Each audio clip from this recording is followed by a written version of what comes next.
Kayaknya kita akan sepakat deh kalau diminta menyebut satu nama yang paling benci terhadap Rasulullah SAW di zaman itu. Nah, kita juga pengen tahu ada nggak pelajaran yang bisa diambil dari satu nama itu. Kita tanya Ustadz yuk.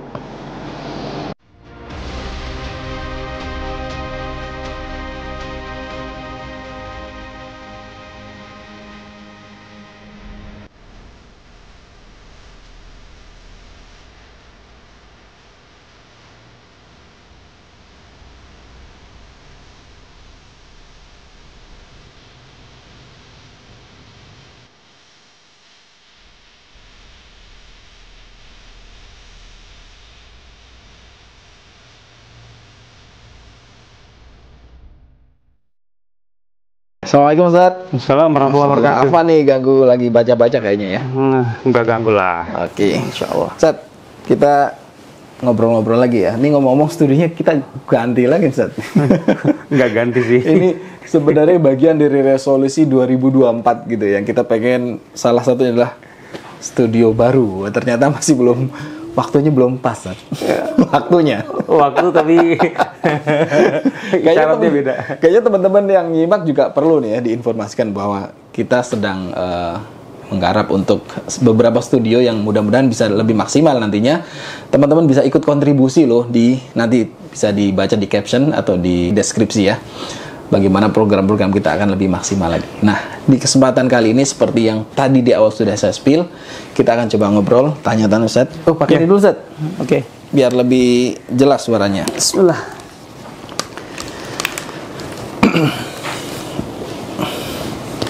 Wah, kita masih pegangin gini biar sekaligus kayak di gym Ustaz. 30 lumayan menit. Berat nih, berapa kilo ya? Iya. Ini kalau 30 menit kalori yang kebakar berapa nih? Lumayan. Gak apa Ustaz ya? Siap. Iya Ustaz, tadi di awal saya sampaikan ada kalau kita pengen tanya ke semua nih, nama yang kayaknya kita akan sepakat tentang satu nama yang sangat-sangat membenci Rasulullah. Ya. Yakni Abu Jahal. Itu nama yang sangat populer tapi bukan kebaikannya, tapi justru sangat populer karena penentangannya terhadap Rasulullah. Nah, iya, sebelum saya pengen belajar, ada nggak sih hikmah atau pelajaran mungkin bahkan yang bisa kita gali dari satu nama ini? Tapi yang pengen juga saya tanyakan adalah ini artinya apa namanya Ustaz? Abu Jahal gitu. Asal usul dulu lah sebelum arti kali ya. Asal usul ya. Kenapa dia disebut dengan Abu Jahal? Itu nama ya atau apa istilahnya? Sebutan lah. Sebutan. Bukan nama berarti. Bukan julukan lah ya. Okay. Dia dijuluki Abu Jahal. Jadi namanya adalah aslinya? Amr ya. Amr bin Hisham. Amru.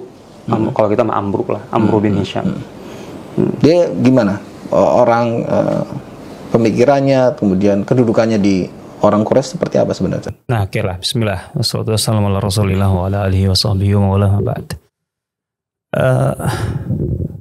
Nama aslinya Amru bin Hisham bin Mughirah. Bin Amr bin Abdullah bin Makhzum. Bin Yaqdhah bin Murrah. Jangan dilanjutkan ya. Bin Ka'ab bin Lu'ay bin Ghalib bin Fihar gitu ya. Amru bin Hisham ini di saat Rasulullah SAW diutus menjadi Rasul itu sudah menjadi tokoh besar. Boleh disebut tokoh atau tergolong tokoh senior walaupun usianya enggak tua-tua amat. Ada yang lebih senior dari jelas. Ayahnya Khalid. Di masa itu itu pamannya sekaligus ayahnya Khalid, Walid bin Mughirah jelas lebih senior. Lebih senior dari segi usia gitu ya. Lebih berpengaruh mana Ustaz? Amr dalam hal ini Abu Jahal sama kalau Walid? Dari segi artinya reputasi dan sebagainya bagaimanapun Walid lebih kuat lah ya. Dan yang sejajar dengan Walid bin Mughirah itu kan ada Al-As bin Wa'il As-Sahmi contohnya. Itu sejajar sama-sama senior tuh. Ayahnya Amr ya, Amr bin As ya. Ada Abu Lahab di situ. Itu kemudian ada Abu Uhayha pamannya Utsman bin Affan. Itu sama-sama di level itulah gitu. Abu Jahal sebenarnya di bawahnya. Amr bin Hisham di bawahnya. Cuma kenapa dia tergolong tokoh senior gitu ya? Artinya dikelompokkan, diklasifikasikan di kelompok senior. Karena memang dia bisa dikatakan masuk ke kelompok ini dengan begitu cepat, akselerasi. Itu salahnya. Kan patokannya kalau di Mekah seseorang itu menjadi tokoh besar berpengaruh itu ketika dia sudah diterima sebagai anggota Darun Nadwah, anggota Parlemennya Quraisy. Nah di sini letaknya ada beberapa tokoh yang begitu cepat masuk ke Darun Nadwah gitu ya, sebelum usia rata-rata atau usia normal gitu ya. Ada umumnya standar lah. Sebelum 40 tahun. Betul. Rata-rata kan 40 tahun masuk Darun Nadwah. Iya. Itulah. Iya siap Ustaz. Saya nganggut aja Ustaz.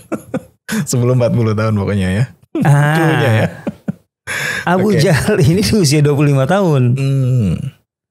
Oke. Gitu loh. Masih cukup jauh ya untuk ke 40 tahun. Tapi jauh. Sudah bisa masuk. Ya karena otomatis dia punya prestasi-prestasi lebih. Gitu nah prestasinya itu biasanya Ustaz, karena Quraisy itu rata-rata kan orangnya dermawan. Artinya dia harus kaya dan berbagi. Apa ya, karena itu aja? Ketokohan ya maksudnya berarti kan. Ya. Kan dia cepat gitu untuk kemudian bisa dianggap atau diposisikan sebagai tokoh. Dan itu dimulai dari talenta-talenta dan pencapaian-pencapaiannya gitu loh. Nah diantaranya dalam urusan ekonomi itu yang paling menonjol gitu loh, karena ya talenta di tengah masyarakat Quraisy dan pencapaian yang paling mudah mengangkat seseorang itu kan ekonomi gitu loh, ekonomi. Dan dalam hal ini Abu Jahal termasuk. Ya, itu bukan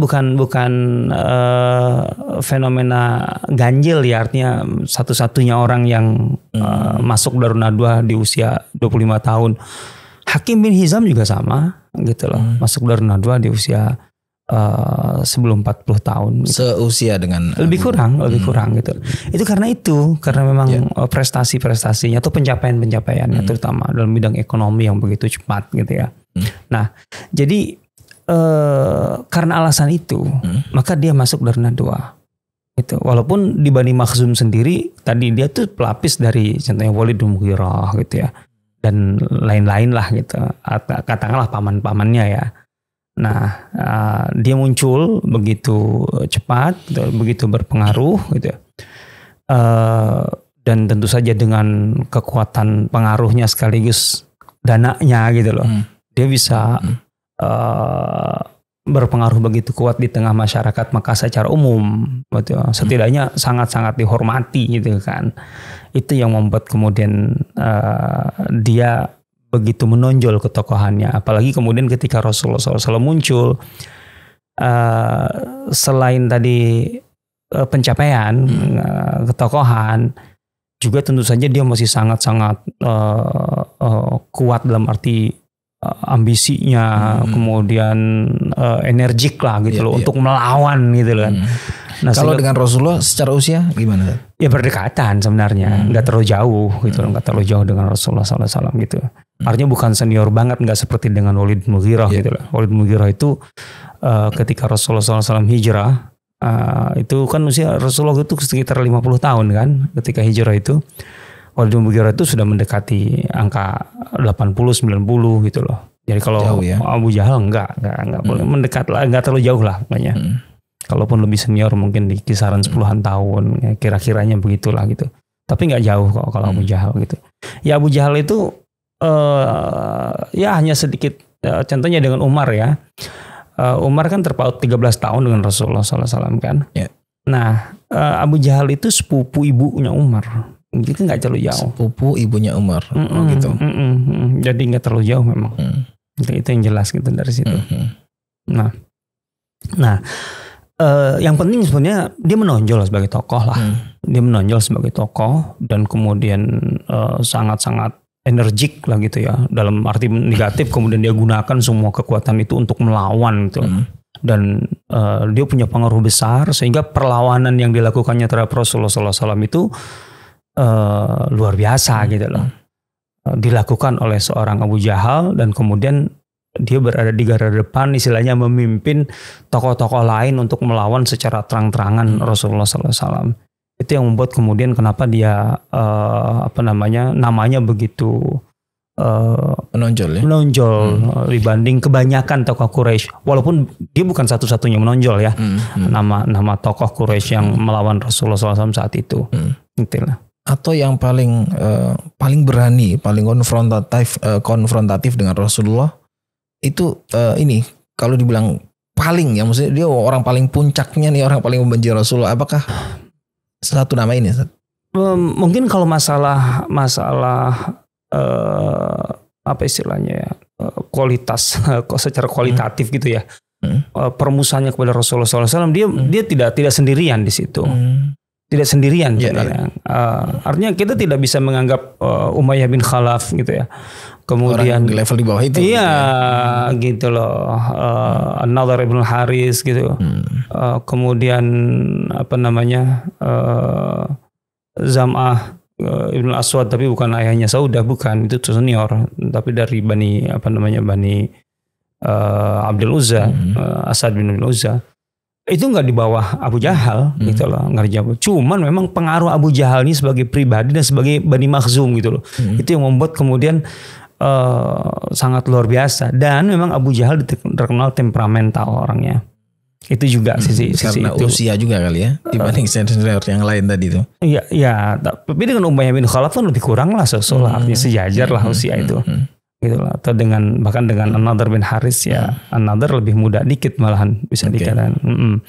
Jadi sebenarnya pengaruh latar belakangnya sebagai Bani Makhzum gitu ya. Ini kan yang membuat dia punya posisi tersendiri, karena Bani Makhzum itu bagaimanapun kan termasuk puncak dari elitnya Quraisy gitu ya, bersama Bani Hashim ya di Mekah. Apalagi selain memang itu keluarga, terutama dari Bani Mughirah, itu keluarga pengusaha besar. Bani Mughirah itu kan Abu Jahal itu Amr bin Hisham bin Mughirah, kan sama dengan Walid bin Mughirah kan gitu.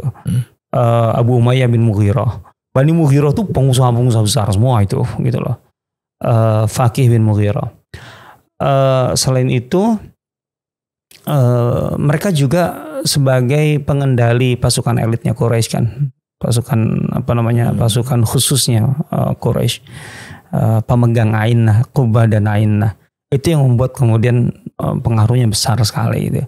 Jadi ada alasan pribadi Abu Jahal, termasuk tadi temperamentalnya dan lain sebagainya. Juga karena alasan Bani Makhzumnya, itu yang membuat kemudian kenapa begitu menonjol banget gitu ya. Walaupun dia tidak satu-satunya yang menonjol sebenarnya gitu ya. Cuman bangetnya itu, kebangetan dalam arti itu.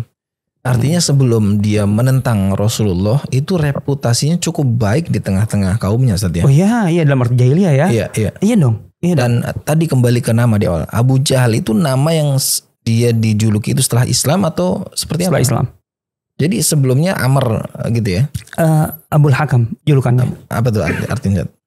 Jadi kalau Amr itu kan nama. Nama yang diberikan ayahnya lah, taruhlah gitu ya. Amr bin Hisham bin Mughirah. Tapi kalau julukannya itu Abul Hakam. Itu karena dia masuk Baitul Hikmah. Darul Nadwa gitu loh. Itu di usia 25 tahun itu. Oke. Nah, dan dia memang bertalenta, cerdas dan sebagainya, sehingga kemudian disebut Abul Hakam panggilannya. Abul Hakam itu istilahnya orang yang sangat bijaksana gitu loh kan. Nama bapak kebijaksanaan ya? Gitu loh. Dalam ukuran jahiliyah kan. Tapi begitu kemudian Rasulullah SAW berdakwah gitu, dan kemudian dia menunjukkan perlawanan yang luar biasa, yang kemudian orang pun juga sebenarnya secara standar berpikir begini, ya jangan gitu-gitu amat apa gitu lah. Artinya kebangetan, sampai disebutkan pamannya sendiri Walid bin Mughirah itu merasa nggak nyaman gitu loh dengan atau merasa melihat nggak pantas gitu loh. Abu Jahal penentangannya. Abul Hakam gitu, yang bagaimanapun sebelum Rasulullah berdakwah tuh masih kelihatan ada wisdomnya lah gitu ya, dalam ukuran jahiliyah gitu. Begitu Rasulullah SAW berdakwah gitu loh, dan kemudian dia menentang, yang lain juga menentang. Walid bin Mughirah juga menentang, sama kalau menentangnya karena tahu mereka bisa meraba efek jangka panjang dari Islam itu akan menggerogoti hegemoni, kemudian segala katakanlah segala privilege gitu ya, privilege, kemudian pencapaian mereka yang dibangun di atas pilar-pilar jahilah itu akan runtuh gitu loh. Mereka tahu itu, tapi kan kita masih akan mendapatkan bagaimana seorang Walid bin Mughirah itu berkata jujur tentang Al-Quran itu terlalu indah, dia bilang gitu lah. Gitu lah. Dan sempat kan dalam hal ini dalam tanda petik lah memuji Rasulullah SAW, memuji Al-Quran, yang kemudian membuat Abu Jahal malah marah, paman, engkau sudah murtad nih dari keyakinan, maksudnya masuk ke agama dia. Aku mendengar katanya paman begitu terlalu lembut dan kemudian cenderung memuji kayak gitu. Kata pamannya, enggak, aku enggak begitu. Paman, enggak bisa aku terima ini gitu. Sampai engkau betul-betul berkata menunjukkan kebalikannya. Sampai segitunya gitu loh. Nah, kondisi ini sebenarnya membuat Walid itu juga tidak nyaman gitu. Maka katakanlah bahwa Abu Jahal kemudian dikenal terlalu begitu berlebihan gitu ya. Dan kemudian sikapnya yang temperamental itu atau sifat yang wataknya itu ya, itu kemudian menjadi-jadi gitu loh. Itu terbaca oleh pamannya dan dianggap tidak wajar. Padahal sama-sama ini benci Rasulullah. Iya, gitu loh. Jadi kemudian Abul Hakamnya itu jadi nggak pas sama sekali gitu loh. Di mana bijaksananya, nggak ada wisdomnya gitu loh. Nah dari bahkan situ mungkin sudah tidak lagi menggunakan nalarnya ya. Kalau tadi pujian Walid itu kan masih menggunakan logikanya, masih jalan ya. Betul. Walaupun tetap bencinya masih ada gitu. Bayangkan berkali-kali gitu loh kalau kita baca riwayat gitu loh. Berkali-kali Abu Jahal itu ditanya oleh orang yang berbeda gitu. Sebenarnya bagimu gitu loh, Muhammad itu jujur nggak sih? Artinya yang dia katakan tuh ini dia ngeprank sebagai nabi, kalau gitu kalau bahasa kita sekarang. Dia ngeprank jadi nabi, mengaku sebagai nabi, terus kemudian dikatakannya atau Al-Quran dan sebagainya itu nggak benar. Kata Abu Jahal, aku nggak pernah berpikir Muhammad itu berdusta. Innahu lasadiq. Gitu ya. Itu berkali-kali loh. Abu Jahal sendiri ngaku kalau gak mungkin lah kalau Muhammad itu berdusta. Gitu lah. Terus masalahnya apa kamu? Lah, bagaimana kan Bani Abdi Manaf? Maksudnya kan keturunan Rasulullah SAW keturunan Bani Abdi Manaf itu atau Bani Hashim lah. Bagaimana mereka menguasai Siqayah? Itu semua kehormatan di Quraisy ya. Siqayah itu kan urusan logistik gitu lah. Jemaah haji ya. Okay. Rifadah, hijabah, kemudian apa lagi? Itu semua mereka pegang gitu. Kemudian ditambah nubuwah, kenabian. Ya sampai kapan kemudian kita atau kami Bani Makhzum bisa mengungguli mereka? Nggak akan pernah, nggak akan bisa. Soal reputasi ya. Ya itu kan gengsi aja, masalah gengsi. Dia melihat itu, ya nggak akan lah gitu. Mana mungkin aku mau mengakunya sebagai nabi. Yang itu artinya dia tahu. Mengakui Rasulullah SAW sebagai nabi berarti dia memposisikan diri sebagai pengikut, dan itu nggak akan pernah setara lagi. Dia akan pernah mengatakan di kesempatan yang lain, selama ini kami itu seperti sedang berlomba, sedang pacuan kuda berlomba. Kadang-kadang mereka di depan, tapi juga kami balas, kami juga kadang-kadang di depan, gitu loh. Sehingga kemudian kami seimbang, kafari sairihan. Lah sekarang ngaku nabi gitu dari keluarga mereka. Sementara ketika ada yang mengaku nabi, yang lain pasti jadi pengikut, dan pengikut nggak mungkin akan di depan yang diikuti. Gitu. Dia paham konsep ini, sehingga kalau gitu gengsi dong, nggak mungkin kami terima kan gitu loh. Artinya Bani Makhzum nggak mungkin terima ini, dan dia galak kepada semua Bani Makhzum yang menjadi pengikut Rasulullah SAW. Ya, itu kan Sumayyah dibunuh, keluarga Ammar kan dihabisi, kan gitu. Itu kan Abu Jahal kerjaannya kan gitu loh. Nah dari sinilah maka kemudian julukan Abu Jahal itu diberikan oleh Rasulullah SAW. Rasulullah yang menjuluki. Ya, isyarat dari Ibnu Qayyim begitu. Kalau kita baca pernyataan Ibnu Qayyim bahwa yang memberikan kunyah, panggilan, julukan kepada Amr bin Hisham itu sebagai Abu Jahal itu Rasulullah SAW. Gitu ya. Sudah nggak wisdom lagi. Ya iya udah jauh dari kata. Jadi makanya kan kalau panggil kan sebagaimana yang dia selama ini dipanggil sebelum itu Abul Hakam kan, bapak kebijaksanaan. Udah nggak cocok, makanya kata Ibnu Qayyim sesuai dengan apa adanya Abu Jahal saat itu. Makanya kemudian bukan lagi Abul Hakam tapi Abu Jahal gitu loh.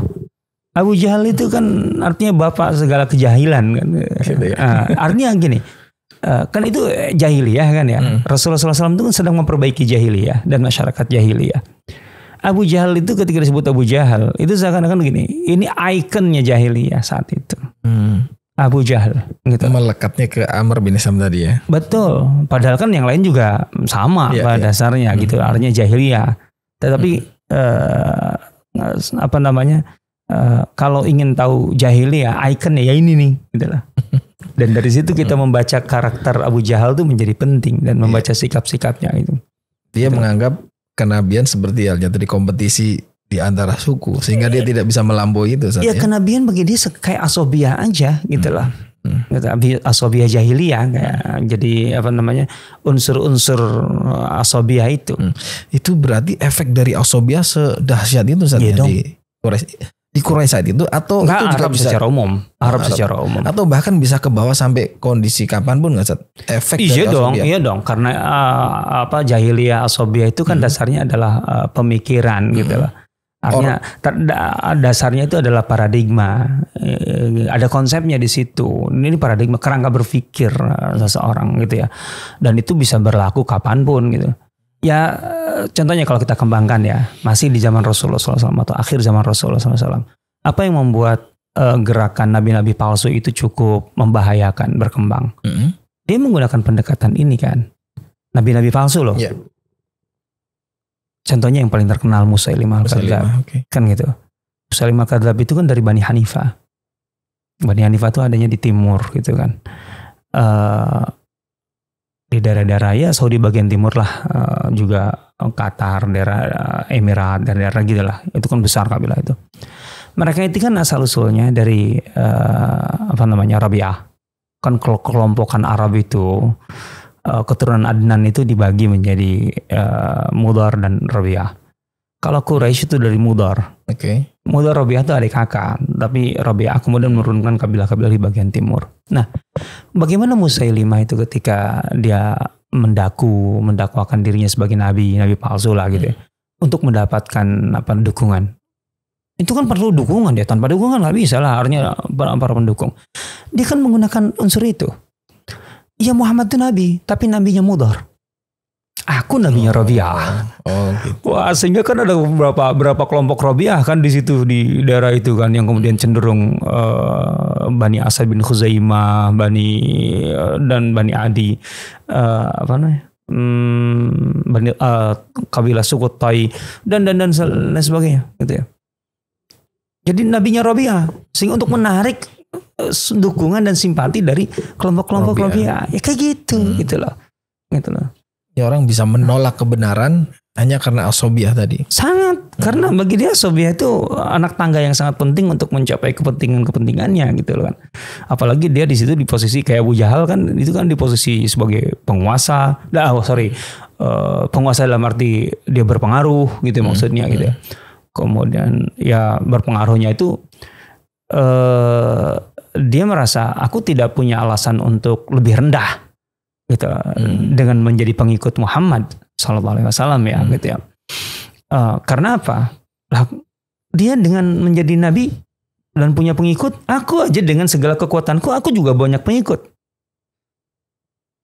Makanya kan dia berkata, Muhammad jangan sok-sokan deh di sini. Apalagi di Mekah ini. Ana aksaru ahli hadzal wadi nahdiya. Al-wadi di sini kan Mekah. Mekah itu kan lembah. Di Mekah ini aku orang terkuat, pendukungku lebih banyak dari pendukungmu. Itu yang kemudian surah Al-Alaq di bagian akhirnya itu turun itu karena itu. Faliyad'u nadiyah sanad'u zabaniyah. Sombong amat istilahnya. Itu kan tentang Abu Jahal. Iya dong. Memang tentang Abu Jahal. Banyak ayat yang turun terkait dengan Abu Jahal gitu kan. Kan dia Muhammad, kau jangan sholat di sini, Masjidil Haram kan. Padahal punya siapa? Dia ngelarang gitu kan. Kan ya'furu Muhammadun wajhahu. Muhammad itu membenamkan mukanya di tanah tuh ngapain sih? Maksudnya sujud gitu. Dia kan ngenyek betul gitu loh. Ngapain sih di sini? Bebas bertindak seperti itu. Emangnya dia siapa? Kan gitu. Ara'aital ladzi yanha 'abdan idza shalla. Kan itu. Tidakkah engkau melihat orang yang memperhatikan orang yang melarang seorang hamba untuk sholat, kan gitu. Itu kan maksudnya yang melarang ini sudah Abu Jahal, kan gitu. Ada asbab nuzulnya nih. Kata. Nah itu dia. Jadi Abu Jahal itu sampai titik itu gitu loh, merasa kalau Muhammad dengan jadi nabi punya banyak pengikut, aku juga bisa, dan aku sudah jelas nyata. Artinya selama ini dia banyak pengikutnya kan. Dan berarti sangat berpengaruh. Soalnya dia punya banyak budak, kemudian dia sangat berpengaruh di Bani Makhzum.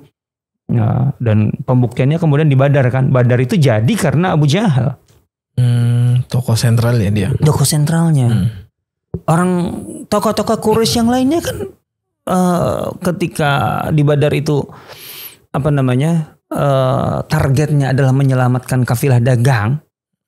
Kafilah dagang mereka itu yang akan dicegat oleh Rasulullah SAW. Itu berhasil sudah. Lolos tuh Abu Sufyan dengan barang dagangan Quraisy itu. Itu kan berarti misinya terselesaikan, gitu kan? Itu kan tokoh-tokoh Quraisy pada dasarnya balik lah, orang udah targetnya udah selesai. Tapi Abu Jahal kan dia mengubah target, nggak ngapain balik, mumpung mereka di sini kita habisi mereka. Tapi ini kan nggak mudah sebenarnya Abu Jahal di sini. Artinya dia tidak sesuai dengan target pertama gitu ya, target awal. Dan dia tidak sendirian, di situ ada tokoh-tokoh lain yang berpengaruh gitu, terutama Utbah bin Rabi'ah yang paling senior di situ. Utbah bin Rabi'ah itu kan lebih mendekati secara senioritasnya mendekati Walid bin Mughirah kan. Begitu loh. Makanya kemudian di sini clash kan, konflik nih gitu loh antar tokoh. Tapi Abu Jahal kan memenangkan panggung saat itu gitu loh. Menangkan panggung. Artinya itu pembuktian bahwa dia berpengaruh kan di satu sisi gitu. Walaupun bukan berarti pengaruhnya betul-betul diterima dalam arti yang lain sukarela berada di bawah dia gitu. Dia memprovokasi publik lah gitu istilahnya untuk mengalahkan rival-rivalnya gitu. Rivalitasnya kelihatan sekali. Al-Akhnas bin Syuraik dari Bani Zuhrah itu kan memang betul-betul nggak peduli dengan Abu Jahal. Dalam arti nggak merasa bahwa aku di bawah Abu Jahal kan. Dia kan membawa Bani Zuhrah balik 50 orang. Makanya berkurang kan Quraisy 50 orang di Badar itu. Karena dari Bani Zuhrah nggak ada yang hadir. Karena Akhnas memutuskan kita balik gitu. Kan sudah target itu sudah selesai. Gitu. Itu Abu Jahal biarin gitu. Tapi yang lainnya kan terpengaruh Abu Jahal. Itu menunjukkan memang pengaruh dia cukup kuat gitu loh. Nah, walaupun dengan cara-cara yang tidak terhormat sebenarnya. Gitu. Al-Qulal itu kan pembuktian bahwa dia begitu berpengaruh gitu loh. Anak saru ahli hadzal wadi nadia. Di antara penduduk Mekah ini, lembah ini, aku adalah orang paling kuat, paling berpengaruh, paling banyak pengikut gitu ya. Kau jangan sok-sokan deh gitu kan, berlagak menjadi orang penting di sini. Nah itu dia. Ya ngeri juga ya ternyata efek dari asobia itu buat Abu Jahal dalam hal ini buat matiin nalarnya, bahkan juga membinasakan dia sendiri di Badar gitu saja. Betul. Artinya apakah di Islam juga tidak ada ruang sama sekali buat asobia? Asobia dalam pengertian ini gitu ya. Artinya bukan asobia dalam arti cinta keluarga. Kan itu masuk ya kan kalau kita bicara masyarakat atau saya nih yang Jawa nih misalnya ya Jawa banget gitu, Jawa sentris akhirnya menjadi itu identik dengan asobia nggak gitu? Iya kayak gini maksudnya, kalau kita bicara latar belakang masyarakat Arab kala itu apalagi ya kan kesukuan, pada dasarnya tribal kesukuan kan gitu. Artinya kalau kesukuan keluarga dasarnya kan, Bani Makhzum itu keluarga gitu. Bahwa kemudian punya semangat untuk membela keluarga gitu ya. Dalam arti membela ini baik ketika terancam oleh pihak luar ataupun ada katakanlah kelemahan dan lain sebagainya secara ekonomi kayak secara apa posisi, kemudian diperkuat, dibantu, didukung dalam batas hak-hak keluarga. Islam membenarkan. Makanya Islam itu kan ada silaturahim. Silaturahim bukan asobiyah, berbeda dengan asobiyah gitu. Tapi pengertian asobiyah jahiliyah itu memang masuk di situ masalah dukungan katakanlah tanpa batas kepada keluarga, gitu lah. Tanpa batas ya. Tanpa batas. Tanpa peduli benar salah. Nah, masalah jahiliyah di situ tanpa peduli benar atau salah. Kalau dalam Islam bahwa mendukung keluarga itu harus banget, itu sangat-sangat dijunjung tinggi lah gitu ya. Ada bahkan dalam kitab-kitab fikih ataupun hadis ada bab albir wasilah gitu lah. Kebaikan itu diantara yang ditonjolkan itu sebelum kepada siapapun adalah kepada keluarga. Silaturahim.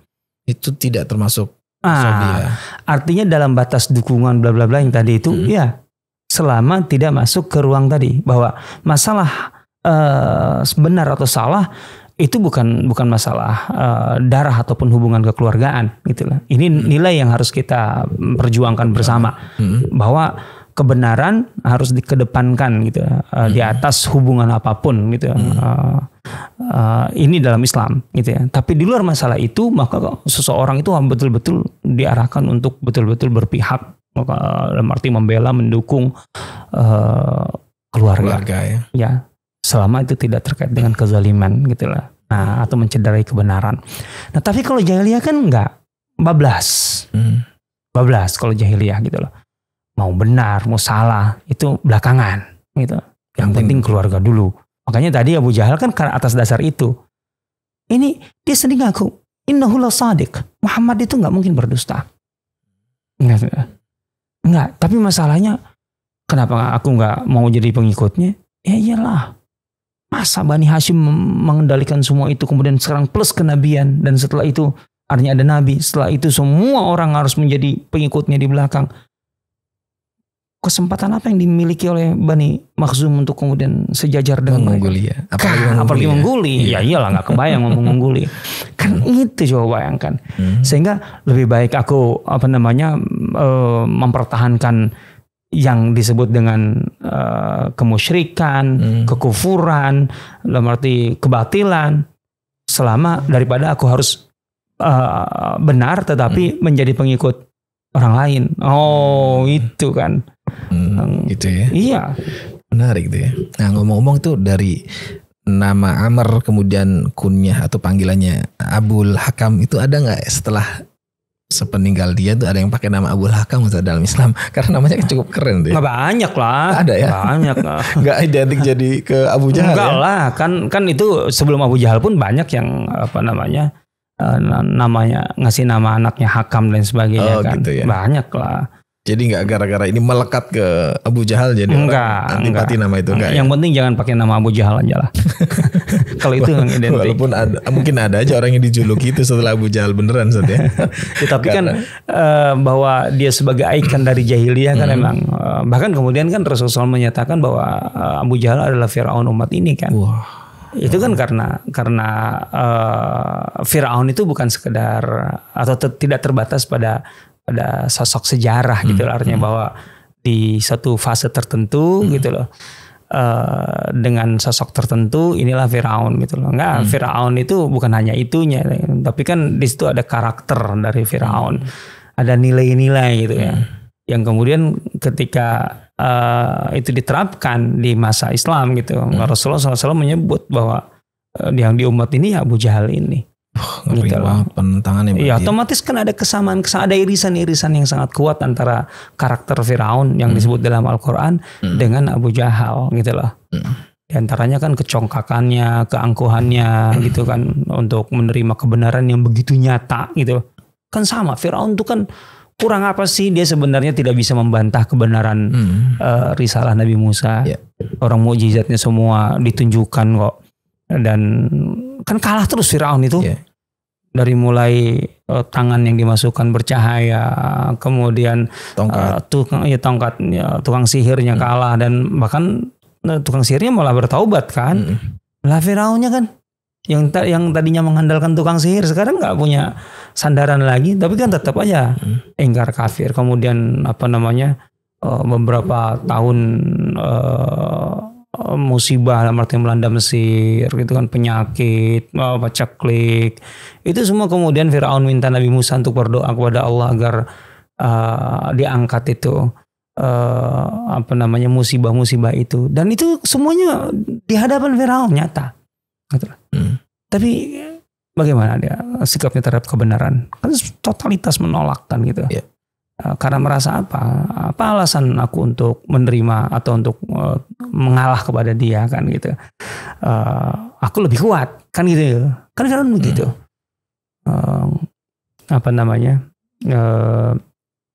Qalu anu'minu, mereka berkata, bagaimana kita beriman kepada dua orang ini, li basyara ini gitu, yaitu Musa dan Harun gitu. Mislina, yang apa bedanya kita dengan dia sebagai manusia kan?